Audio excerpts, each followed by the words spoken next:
and that's the scary part. That's the scary part. But when it comes to the idea of the machine or the end product of it, I don't care about the tree in the forest because I've never heard about it. I've never seen it, nor will it affect me.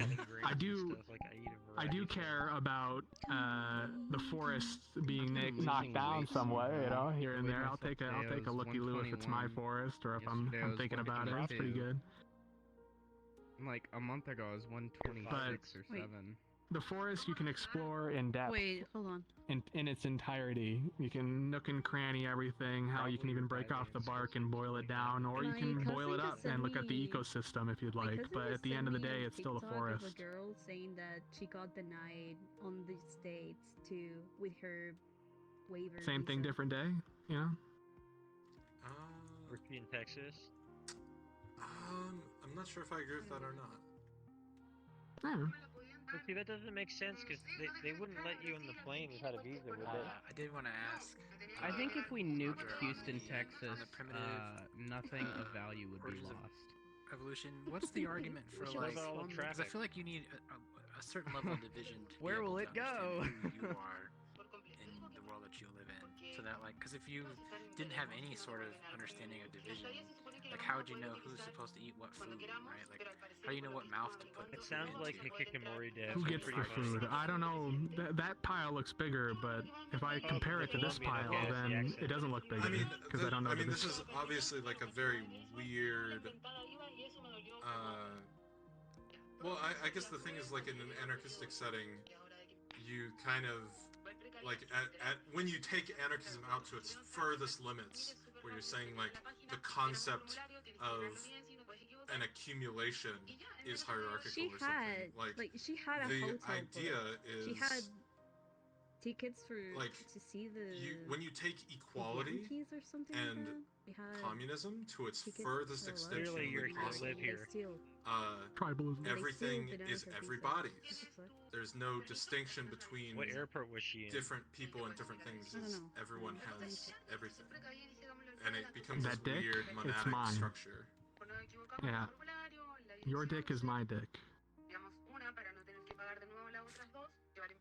I mean, this does kind of correlate to, you know, if I think everyone is God, then it would, Yeah, I thought you would. That's why I linked it to you. I thought you would like this kind of weird take on things. Yeah, equivocar. Everybody is God, but at the same time, they're all a victim of their circumstance. Okay, here's a hard hitting one for you, Goldsa. I really want to hear your thoughts on this because I was thinking about this while you were talking. So, for a paradox to exist, does it need recursion or self-reference? Can you have a paradox without any form of self-reference or recursion? Yes, the game of life. It starts off with a conception outside of that recursion that can then be processed and repeated into a further instance of itself. Even though the conceptualization isn't the pixels on the screen, it's a tool that is used to essentially project it. But the multiplicativity,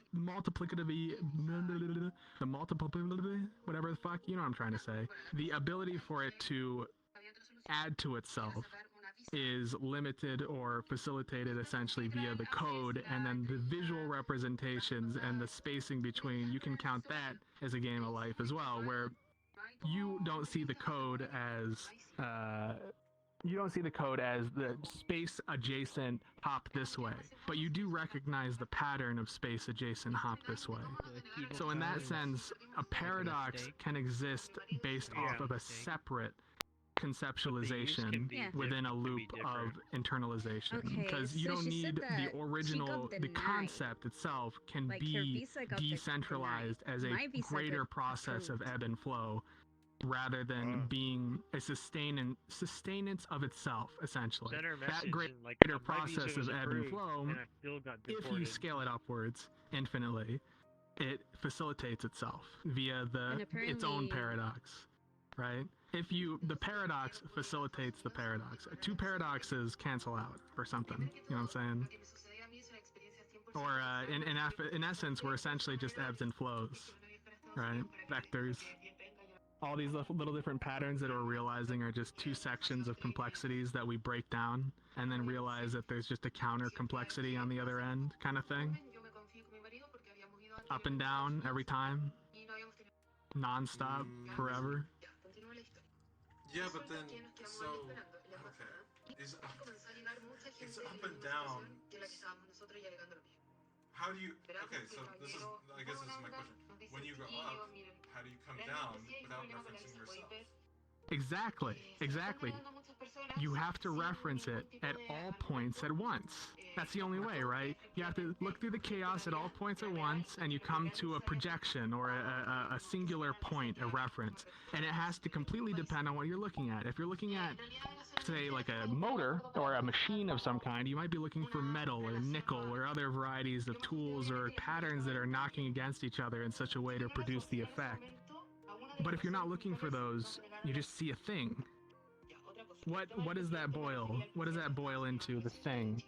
Our conceptualization of things are things in themselves. You can make scriptures into languages or languages into scriptures. Same thing. You can make drawings and add little text on it to facilitate meaning through a meme. If you are looking for patterns, you find them, and then you can facilitate a truth out of that or a seeked end.